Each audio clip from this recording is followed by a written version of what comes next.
Good morning, everyone. So today, Robertina and I want to take you on a journey to distant yet interconnected underwater world, science and art. We both have been exploring different areas and seas around the world, and we wanted to explore how an artist and a scientist listen to the ocean and what it tells us about our shared future. So thank you, Robertina, for being here. It's a pleasure. Thank you, Paula. I'm absolutely excited to be here on this stage. It's my first time to Colombia, first time to Medellin.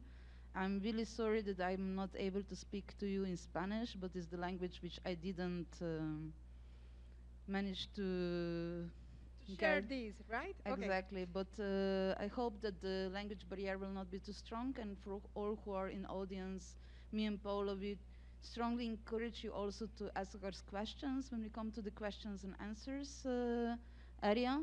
And of course, I would like to say really big thank you for Luciana and to whole Park Explora photosynthesis team.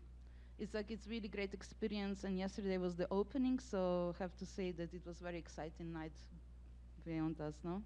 So let's start. So Robertina, we both are work but trying to perceive landscapes that are hidden from our daily lives.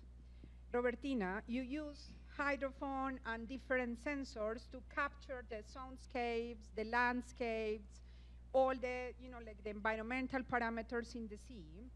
So could you each, like describe each of these sensors, how you perceive these things when you receive the data or listen to the information?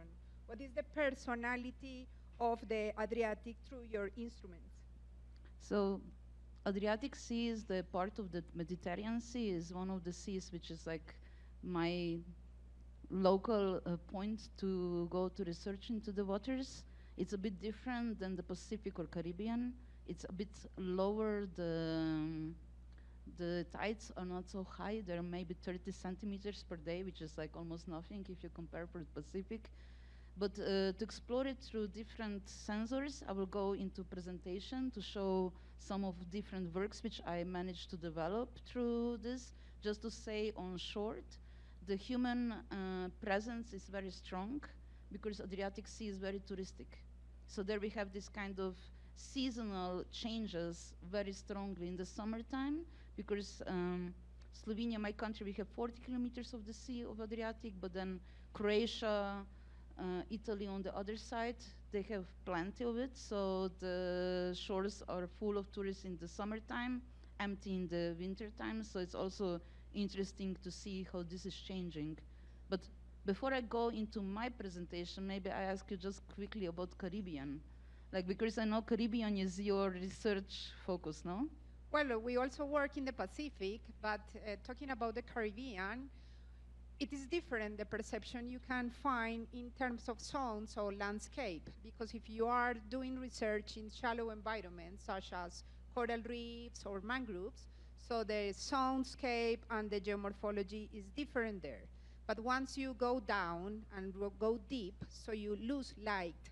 So you lose light and the sounds also is different. And of course, we have marine protected areas that they have full protection, so these areas are, let's say, less disturbed by anthropogenic noise. But when you are in places like Cartagena or Rosario Island, so you have a different noises around due to the anthropogenic activities.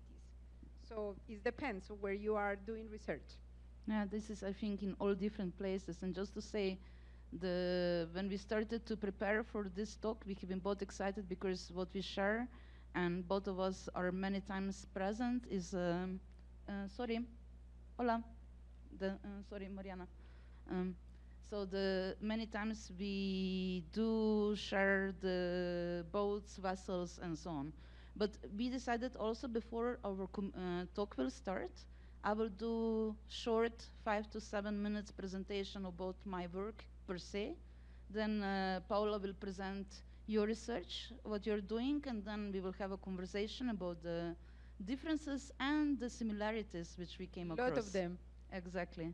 So in my practice, I like to say that I drift into oceanic imaginaries like between the imaginaries and realities. And as I mentioned before, one of my main vocal points is also to understand how us humans are interfering with environments. What do we do and how our presence is changing, or maybe not, you know? It's like, it's always interesting to see how we are present in the world we live in. An ocean world is about different, and instead of this kind of oceanic kind of references, I was always missing some words, you know. So then I started to make up like my term, which is aquatocene, which is word which I use for exploring aquatic, mostly noise pollution, and aquaforming, which I like to refer that we are changing the ocean from micro levels also up. Why? I will explain further. It's like, I like to say that my work is very much powered by being on the ships in different vessels as an artist in residence. Like this is on the Irish ship, and I was first time on North Atlantic waters. I had the pleasure and big honor to also be at Galapagos, which was like very, very special for me. Yes, the sound, please, a bit. Gracias, Mariana. So these are just like some of the sounds which you can hear when you are like diving and swimming around there. There are different creatures, different animals, and today with Paulo we will mostly focus on this, how the sounds of the animals can be very present, especially in aquatic worlds. We will go further. I was also in Baltic Sea, in where I was like part of the team of Tara. It's like research vessel from France. And what we and Paulo have in common, and Paulo will also comment on this, is like, if you see these two photos, you see like one is like a harbor of Singapore, where lots of boats are waiting to dock or come in. And on the other hand, you see all these infrastructures of the ocean, how us humans are using the ocean beyond the leisure, beyond the pleasure, I would like to say.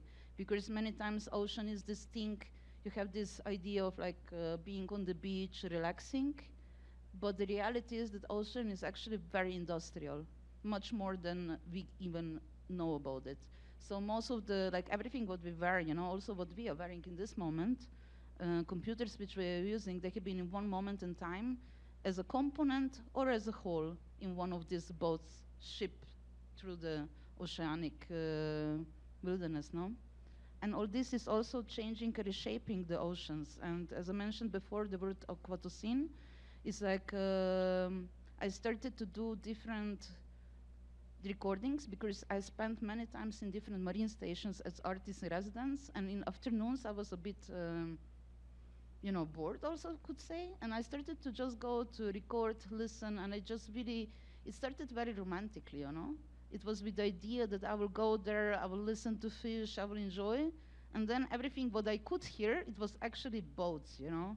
Like lots of noise is like present in this kind of oceanic realities. In this moment, what we hear, it's shrimps, some of the creatures which they are very present. But I will kindly ask you if you can put the video into 5th minute.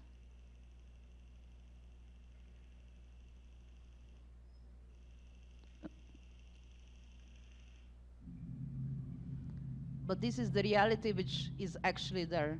It's like the ships and our traffic, industrial traffic is very strong.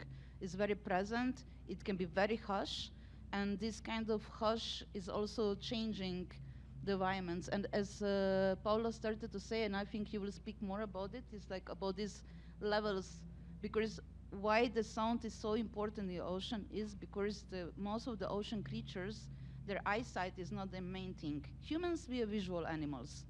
We walk around and we see, and this is like one of the main sensory perception how we perceive the world. In the ocean, this is like changing really quickly. After 200 meters, it's already twilight. In 1,000 meters, it starts to be super dark. So in this darkness, you have to rely, like the creatures which they're living there, they're relying on different sensory perception. This means they are like touch is very important because the atmosphere is like changing. And I think you will speak later on also about the challenges of bringing technology into deep ocean, because it's easier to develop the technology for the outer space than for the deep oceans. We go further. So with the work Aquatocene, I was showing it in different parts of the world and doing different research. This one is quite interesting. It was done with some researchers also, where we shared the knowledge, and we go further.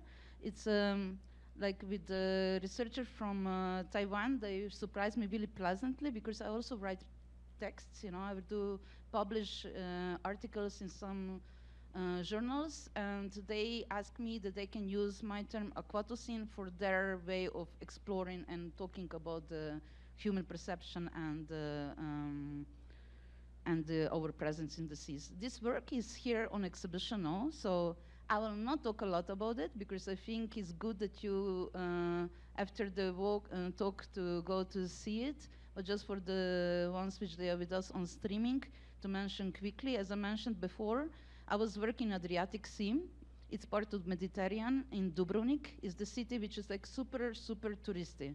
So during the summer, people arriving, in the winter they are going away. And what we did with my colleagues, we did experiments with sea urchins, because with sea urchins larvas, you really quickly can see morphology of the body, how they are changing. And we noticed that with all this kind of like daily use of detergent, medicine, and so on, we are changing their bodies, you know, we are actually reshaping their presence also. So the work has this kind of contrast between the the sound here down. Okay, we can just go further to the next slide. The work actually refers to this, you know, so in the glass you have the blown up microorganisms, like little larva, which is bigger. And with this, I tried to show what we did with experiments. And on the TVs, which they are like a bit like wobbling in the gallery, it's like I wanted to bring this feeling of the coast. So when you're next to them, the data which flows on it is like 30 years of pH, salinity, oxygen changes, and so on.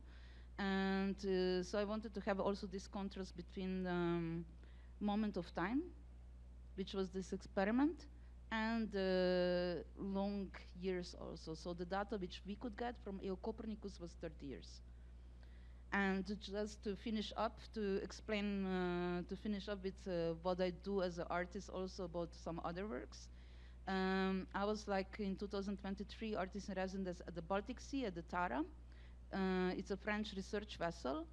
And there on the Baltic Sea I came across of quite different histories, which they can be also very debatable, and it's very strongly important, I think, to speak about them. It's like there is lots of munition dumped into the oceans. After the conflicts are done, or maybe when they're still happening, the munition is finishing in that areas of the sea. And especially the chemical munition is very problematic, Mariana. Because it kind of releases chemical into the waters. With that said, you know, when we have been sailing around, and on the maps you see this chemical munition dumping ground, which was like forbidden to anchor and fish. This means that there is like lots of things happening. And I know that like 80 years ago, when they dumped all the munition from the Second World War into the waters of Baltic, for instance, they wanted to do it in the good manner, you know. They have been thinking that this is safe space, because this perception of deep blue hole of the ocean is still very present, you know. And the work is now resulting in different ways. I was also presenting it this year during the UN conference in Nice, which you also visit, Paula, no? And it was very important to be there because it was like one of the biggest meetups about ocean-related policies. And this, what you see here, is like then I continued to work on this work also in the Adriatic Sea. So this, what you see here, is like actually a training ground, how to swim and how to navigate about the explosives which they are in the ocean for the police divers, which they're training how to remove them out. Because these programs of demineralization, they're very complex. It's not easy. There is many of them with more tourism and more people being in divers, no? It starts to be more dangerous, you know. So it's so yeah. So this is like just short video, 1 minute.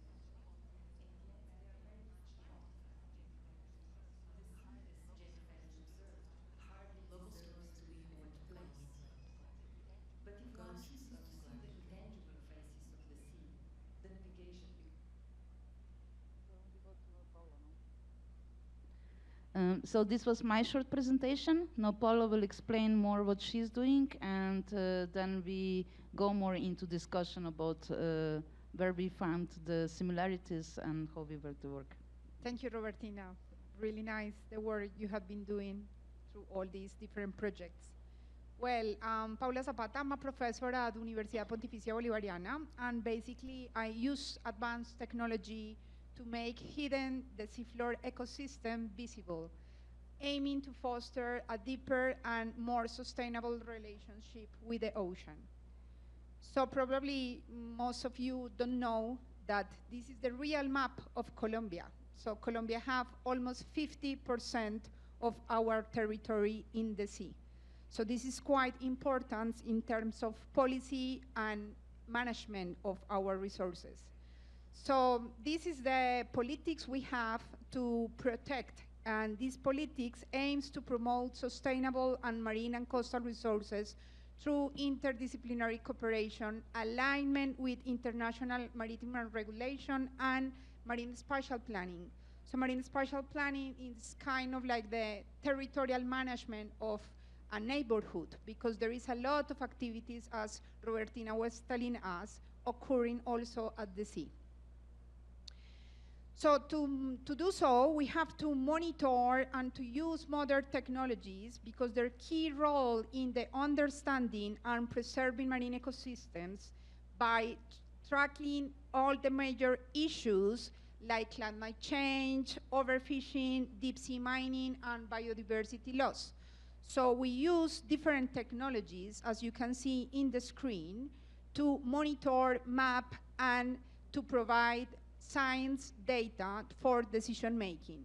So there is different instruments such as satellites, drones, ROVs, which are robots that can reach really deep areas in our country. So, but sounds is also a medium of underwater mapping. So here is an example of one of the instruments we use. We know this one is called side scan sonar. So with this kind of technology, you are able to send sound to the seafloor and to detect what kind of geomorphology we have underwater. But we also are able to identify the kind of materials we have there, such in the mountains. We have their sediments, we have their rocks, we have their mud, different kind of sediments that we need also to map in order to understand what lives on top of them. So then we also have different systems that call multi-beam systems that also use sound. And with that, this is an example of a national natural park in the Caribbean in Colombia. It's called the Corales de Profundidad National Natural Park. So with this, we can identify different shapes of the seafloor. You know, we have also canyons, we have seamounts, we have cordilleras, we have the same kind of structures we can see on the surface. We have similar structures underwater. So then we use ROVs, robots, that could reach these depths in order to identify what kind of diversity we have there. So you can see there in the screen also what kind of organisms you can find. This is an area of 1,000 meters in Corales de Profundidad. There is a lot of fish, also, a lot of corals, sponges, invertebrates. But here is an example also how we can reach also areas that release methane or release other different components. And on the screen, you can see that these technological tools allow us to see the flares, the water column, so we can map where these flares are occurring along the sea. So this is not just important in terms of explorations, because of course these areas are prone to explorations. They're methane, so they're part of hydrocarbon industries. But they're also important to map them because they also contribute with CO2 in a natural way to the atmosphere. So we need to measure that as well in an scenario of climate change. But then we use combined sound satellite as a medium of underwater mapping. As you can believe, research in deep sea is quite expensive. It could cost a vessel day around $250,000 per day. So that's a lot of money to do research in the deep sea. So we use also satellites, which is cheaper and easy, to download and to buy, sometimes depending on the resolution. And we combine satellite, as you can see here. This is one of the keys in seaflower reserves nearby San Andres, which is the third largest coral reef system in the world. So you can see on the top the map of the shallow area with satellites, and then all the morphology collected with the ecosystem, with the multi-being ecosystem. So why we do this? So Colombia, not just Colombia, we are passing a really, really hard time for coral reefs, for instance. More than 80% of the coral reefs are dying around the world. In Colombia, and in particular in the Caribbean, we are losing more than 70% of the coverture. But what it matters? Why? Because these ecosystems in particular help us to protect the coastline. There are the barriers where the storm or when a hurricane came, all the energy of the waves dissipates in these ecosystems. But in addition to that, this is the home of all the fish, the important commercial fish. So they're really important to support, like fishing activities, artisanal fisheries, and most importantly, the livelihoods of local communities. So here is just an example of Baru Island. So we do a lot of mapping efforts. This is an effort of shallow environments in the reefs, but also is important for marine spatial planning because Baru, for instance, is one of the most tourist areas in the world, and now need a lot of protection and management tools to organize the amount of people who will be there and visiting every day. So here as an example, we also use drones. So here the example is in Providencia Island. So here you can see this is Crab Cay. So this was before the Iota hurricane that impacted the island. So now with this data, we are able to monitor how this area, the reef, is changing through time after the impact. So doing so, we can also monitor and do more high-resolution data using drones. So then we have another technology that's called it's called photogrammetry, and with this, so photogrammetry could help us to also monitor in more high resolution the habitats. So you can see here a 3D reconstructions through photogrammetry approach. So as you can see, we are moving from satellites to acoustic data, then moving towards more high resolution using drones, or in the water column, down in the depth, we can use also the same sound systems by deploy in the ROVs. And then we use also photogrammetry to analyze the coverture itself. But then we started to do also sounds analysis. And to do that, I start to collaborate also with locals, but also with artists.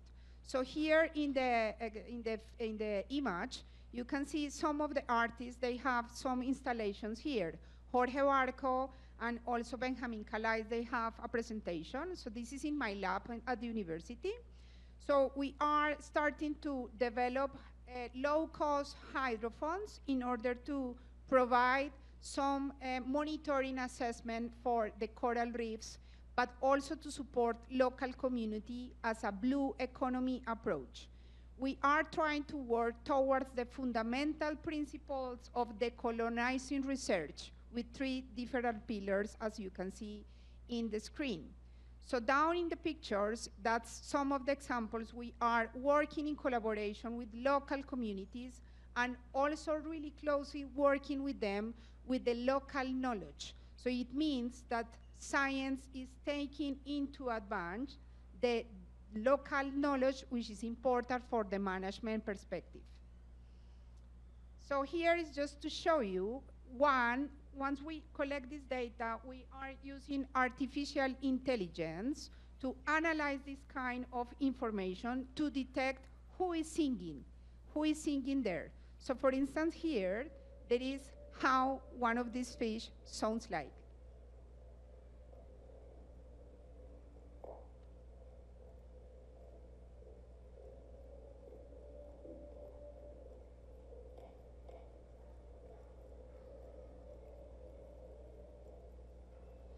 So once we record this, and there is a lot of process in restoration around the country, restoring coral reefs. So we know now that if we record healthy zones, for instance, in marine protected, full protected areas such as Tesoro Island, for instance, or Rosario Island, so we can record healthy zones of the reef, and we can translate this into the degraded reefs. And this will increase the settlement of the fish and the corals. It will improve, like the restoration process. But also we are starting to use all this data with artists. This is Alejandro Bernal from La Paz Casia, and in collaboration with him, he's using all the sounds to produce music. So as you see, we start already engaging with artists as well. So on the top, we have also collaboration with Agenda del Mar and with the students from the university. So we are also painting the metro stations to engage with locals, like the sea starts at home. So down there is a collaboration also with artists that are helping us like to engage and to outreach why all this information matters. So the other video. So we are also providing educational material. So I invite you to join Ecos of the Sea, that is now in the planetary. The exhibition is there. So we are producing this kind of material also to teach at school, to engage with the kids, to also to encourage them to study science, that science is not boring, science is fun. So you can use also this kind of material to support education. And finally, as I was explaining, I invite you to visit Ecos of the Sea, and this is part of Alianza Biophilia, which is a project in collaboration with several institutions led by Explora. So, and this is the kind of things you will be able to see in the game. So then you will be able to visit the Caribbean from the shallow to the deep. And this is an example of Cordillera Beata, which is an MPA located nearby the Dominican Republic. It's a shared MPA between the two countries. And it starts at 1,000 meters and goes to 4,100. So finally, we are doing some research in big vessels, and it's also part of Robertina works is doing. So hopefully, we are going to be together next year in some expeditions in Brazil. So the idea is to collaborate and do some work together there. So this is part of the presentation, and we are now to finish with our talk.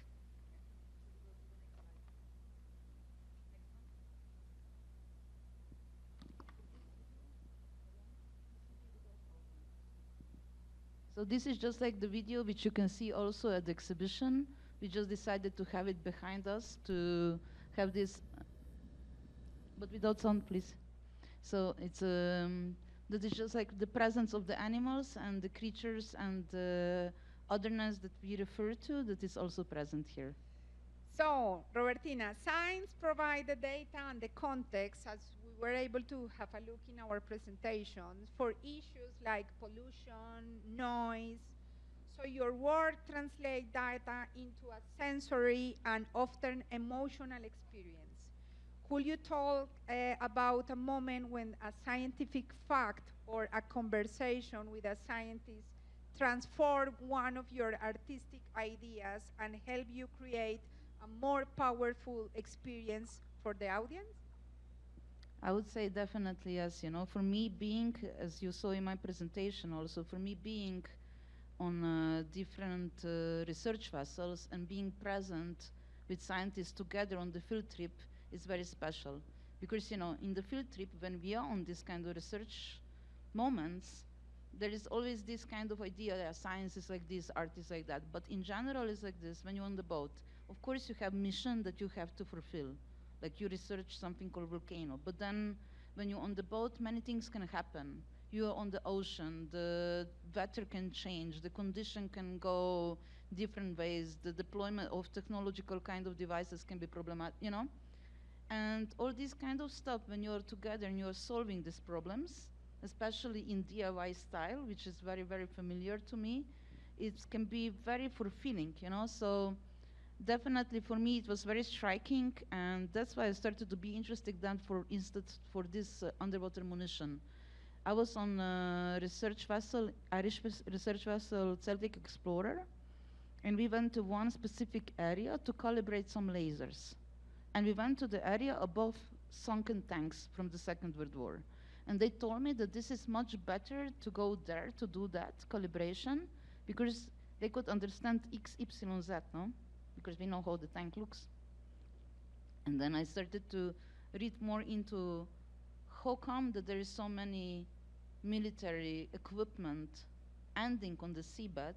And then I started to do deeper research, and then when I applied to Tara expedition, I actually had this in my mind to apply with that, you know. So not always on every boat you finish up with that project, but you know, you get to know and you're exposed to so many different different ways of sensing the ocean that, yeah, it gives lots of inspiration, but also lots of correlations, because, you know, with data, we can torture data, you know, we can do with data different things. But I really try always to work with scientists together, especially in representing the data, because I think that wrong representations can lead to wrong assumptions also. And also, what is the one thing which I learned with scientists, and I think you will, I'm wondering about this, is like, because data is also changing. Our knowledge is in constant evolution, no? It's like we are constantly learning new things. So I have a question for you as a scientist. How do you navigate with all when these changes are happening? And how do you adjust your research when the new information is coming and changing the whole thing which you didn't know? How do you navigate that? Well, that's a tricky question indeed, but I should say that that's the importance of monitoring. So when you use all this kind of technology, you have the possibility to have all the archives in time.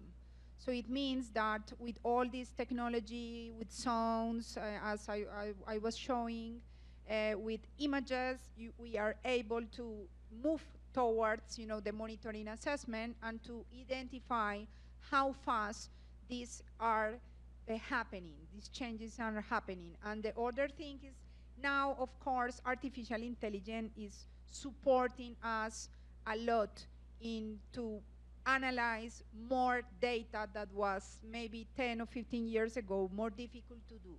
So now with artificial intelligence, we can be very fast in detecting these changes, and in the monitoring perspective is helping us to support more, decision-making process and to make decisions faster than before.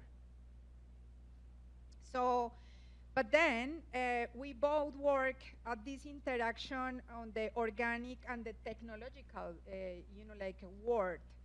So where do you see the line between the natural and the artificial of the oceans today? Is this a useful distinction anymore, or either for an artist or as a scientist like me, when we are discussing the future of marine ecosystems? What do you think? That's also Tricky question. and heavy one, no? It's like the changes are definitely happening, I think, no? Like being with different oceanic realities, I saw how quickly some ecosystem can change in good way and bad way. Like for me, when I was in Galapagos, for instance, it was first time that actually that romantic idea, I will drop the hydrophone and I will listen to animals, actually happened. Because it's the area where there is most very protected, there is not lots of boats coming into that area, so you can actually hear the creatures, you know? You can actually hear different fish and so on. So that's one of the things. I think it's important, and what I love with your work, especially about this kind of sonic presence of oceans, is like, I think that when we start to understand that fish do sing also, not only the whales and dolphins, but there are also other creatures which they are correlating with each other with the sound, and that this sound is not always only like helping each other to navigate to the predators or go away from the predators finding food, but it's also something they just chit-chat. It gives them some other values and some other presence. And I like to refer to Paul Celan's poetry. There's still songs to sing beyond humankind, and I think that that's very important to have in our mind, because it's like, yes, we have our culture, we have our songs, but others are also having their own way of being presented. I think with your work, which you do, especially with the fish, I think is amazing, because I kind of imagine that people are confused, like, do the fish song and why? But I would say it's the same like when you go to the forest, no? First time you go to new forest, you hear birds. You have no idea which bird is what.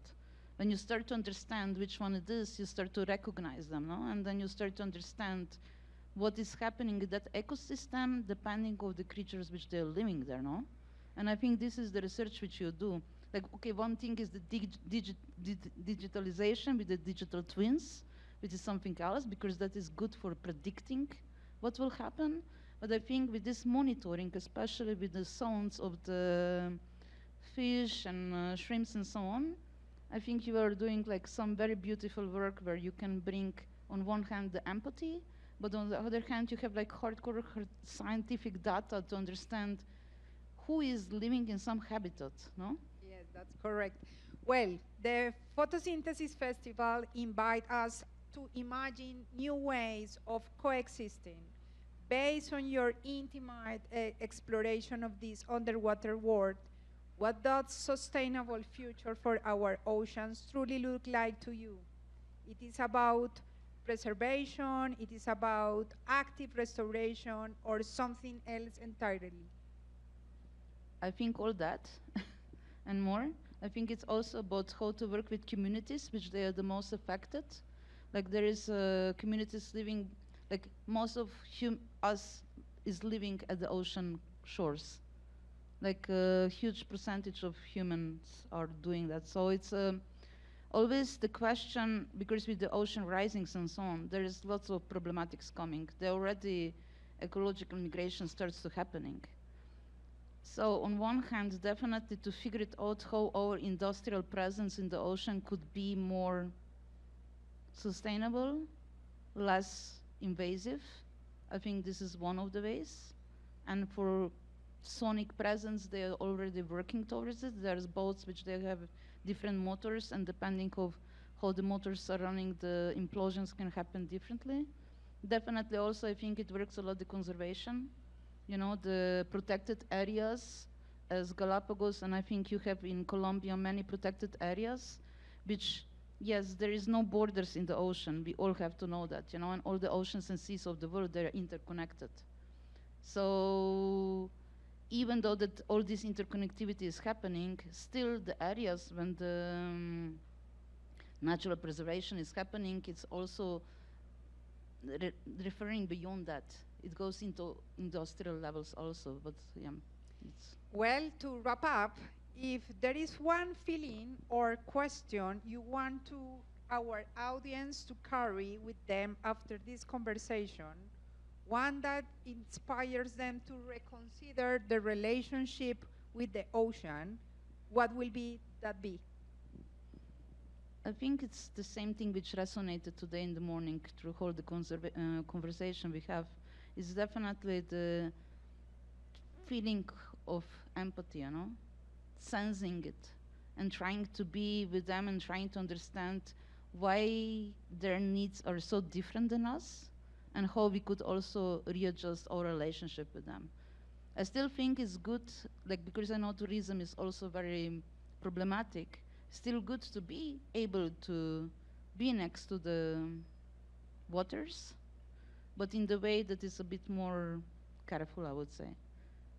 So it's also nice, like we had a chance to see the other day here also the aquarium and vivarium, which they are places which they're not typical aquariums. It's like aquarium which has just particular protected species which they endangered. So it's also interesting to see this kind of places, you know, because these are some kind of like DNA banks of the future, which is sad at one hand because, you know, there will be definitely some species which they will be gone during our lifetime also. So I have the same question, Paolo, for you. As a scientist, where do you feel that, where do you think that this kind of work that you do should resonate with the audience? Well, as I was showing on my presentation, we are trying to use all this data to approach communities, to approach, you know, like the people, to engage them every day in different ways. We are trying to translate all this difficult data into a more common language for them to realize the importance of the ocean.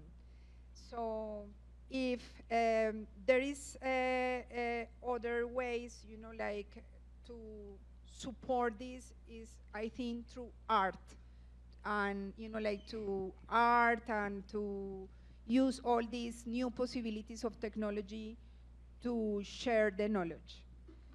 So, well, thank you, Robertina, and thank you to all for joining us on this dive into the sounds and shapes of our planet, aquatic Earth. So thank you so much for being here today with us.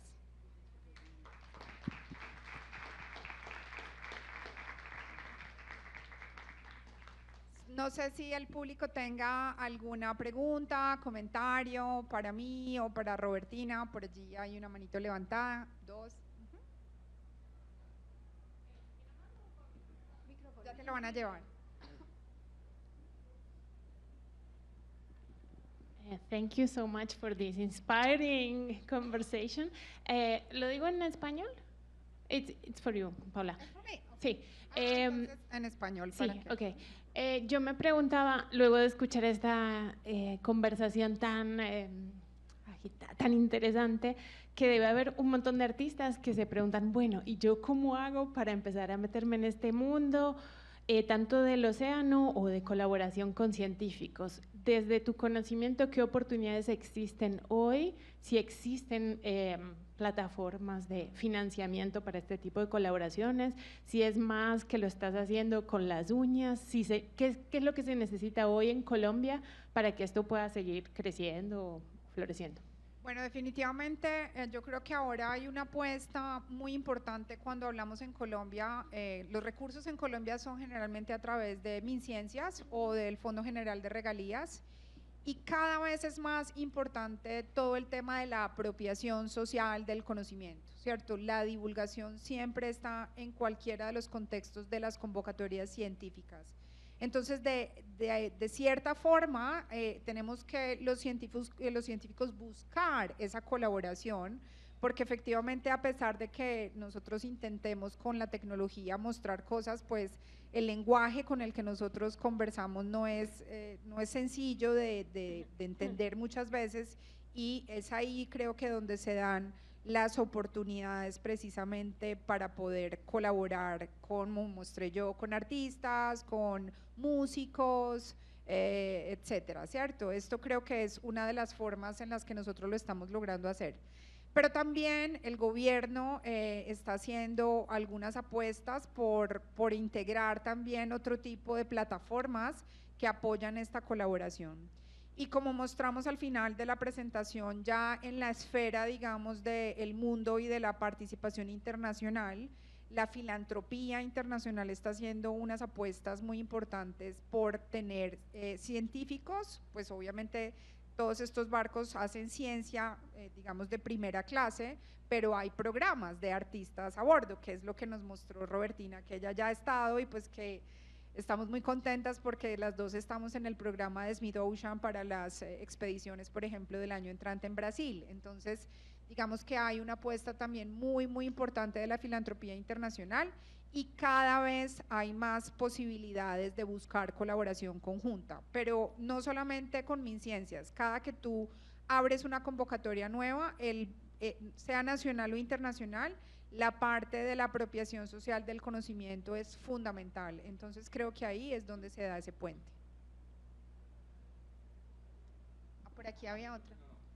Could I also add something, just because as an artist who was like having this experience being on different boats, you know, like I think it's really good to connect with your local marine station or somewhere. This was my way of navigating it. I started to work with the marine station in Slovenia, which is very small, but then because all the scientists, they are very connected in different networks, they can also help you to support your ideas then further on. You just have to find the right person that is able to have this conversation and have time for that also, no? And then also like Tara Ocean, it's very open. They have just no open call out there for the Pacific research. So could be maybe also interesting for whomever is in the audience that is looking forward to it. Like TB21 is like TB21 Academy. They have like great ocean archive online, so you can go there directly, you know? So there's like, if you're interested into specific oceanic research, I'm happy to share my contacts, and because it's it's a really lovely community of different artists and scientists, which we kind of support each other, because, you know, being on the boat, you have to rely on each other, no? So this is also kind of reflecting instead of this art science field of oceanic research, I would say. Thank you.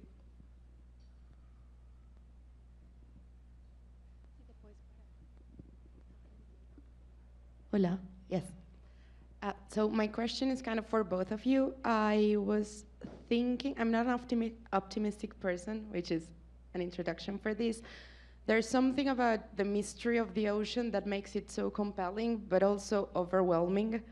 And I think that we're living in a time that's overall overwhelming, with the greatest industrial, economical, and political powers in the world going through the path of climate negationism and war and terrible things. So this is not so much an artistic or a scientific question, but more of a personal one. How do you cope? Like, how do you handle seeing like the efforts you're making to preserve the coral reefs, or to show how the Adriatic behaves and sounds and has a personality of its own. When, I mean, everything's interconnected, as Robertina said, and you see how so many other powers that have more money and overall more impact are just like throwing it all away. And I don't know. How do you cope? That's my question. Sorry for all the rambling. Okay, I start and then you continue, no? It's something that I think a lot about it, so that's why also I think I started to work on the project about this Demeter, how to remove the military waste out of the oceans, because this was my way how to speak about different human conflict which is happening all over the world, and in Europe, where I'm coming from Slovenia, this is like very near to us in this moment, so it's very present. And I was also questioning myself, you know, on one hand, I work on ecology, sustainability, and so on. And also if I recycle, I do everything what I can do. And then I see another country just bombarding each other, it's like crazy. And it's like all this chemistry is then staying in the soil, instead of the waterways, and it's coming into our bodies also as a microplastic, you know, we have it in our bones, no? So it's, we cannot escape the ecological kind of consequences which they are happening because of us. So my way of coping with that is like looking into this kind of how this could change discourse and speak about it.